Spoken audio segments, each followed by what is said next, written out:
नए साल के जश्न के बीच राजधानी दिल्ली से एक दिल दहला देने वाली खौफनाक घटना सामने आई है। दिल्ली के कंझावाला इलाके में कार सवार 5 युवकों ने 20 साल की युवती को टक्कर मार दी और हादसे के बाद युवक कार लेकर भागने लगे। लड़की कार के नीचे ही फंसी रही और करीब 4 किलोमीटर तक सड़क पर घिसटती रही और उसकी मौके पर ही मौत हो गई। पुलिस ने 5 युवकों को गिरफ्तार कर लिया है और जो सीसीटीवी फुटेज सामने आए हैं उनमें कार के नीचे युवती को घसीटते हुए देखा जा सकता है। बताया जा रहा है कि 4 किलोमीटर तक युवती कार के नीचे ही फंसी रही और घसीटे जाने की वजह से युवती की पीठ और सिर की हड्डियां बुरी तरह से घिस गई, मांस तक निकल गया, दोनों पैर की हड्डियां भी टूट गई, जिससे उसकी बेहद दर्दनाक मौत हो गई। और यही नहीं, लड़की के पूरे कपड़े भी फट चुके थे और जब उसकी लाश मिली तो उसके शरीर पर एक भी कपड़ा नहीं बचा था। इस बारे में एक चश्मदीद युवक दीपक ने बताया कि पीसीआर वैन को हादसे के बारे में बताने पर भी पुलिस ने कोई कार्यवाही नहीं की।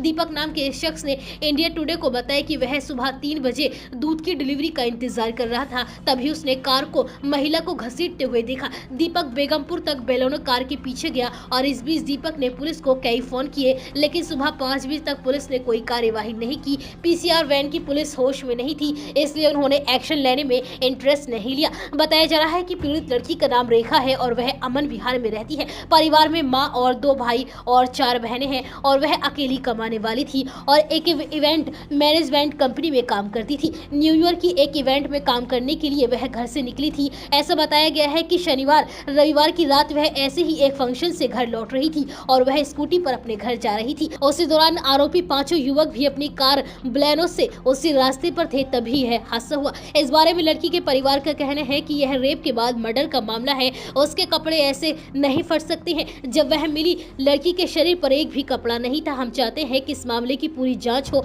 पीड़ित लड़की के मामा प्रेम सिंह ने कहा कि यह केस निर्भया जैसा है, हम न्याय चाहते हैं, इस मामले में निष्पक्ष जांच हो। वहीं युवती की मां ने कहा, मेरी बेटी मेरे लिए सब कुछ थी। वह कल पंजाबी बाग में काम करने के लिए गई थी और वह शाम करीब 5:30 बजे घर से निकली और कहा कि वह रात 10 बजे तक वापस घर लौट आएगी। मुझे सुबह उसकी दुर्घटना के बारे में बताया गया था, लेकिन अब तक मैंने बेटी का शव नहीं देखा है। वहीं फिलहाल पुलिस ने 5 आरोपियों को गिरफ्तार कर लिया है और कार को भी कब्जे में ले लिया है। आरोपियों के खिलाफ गैर इरादतन हत्या का केस दर्ज किया गया है। आरोपियों का मेडिकल टेस्ट कराया जा रहा है, जिससे पता चलेगा कि क्या वह नशे में थे या नहीं। वहीं इस मामले पर दिल्ली महिला आयोग की अध्यक्ष स्वाति मालीवाल ने प्रतिक्रिया दी है। उन्होंने कहा कि दिल्ली के कांझावाला में एक लड़की की नग्न अवस्था में लाश मिली। बताया जा रहा है कि कुछ लड़कों ने नशे की हालत में लड़की की स्कूटी को टक्कर मारी और फिर उसे कई किलोमीटर तक कार से घसीट कर ले गए। ये मामला बेहद भयानक है। मैं दिल्ली पुलिस को हाजिरी समन जारी कर रही हूँ, पूरा सच सामने आना चाहिए। और उसके साथ ही उन्होंने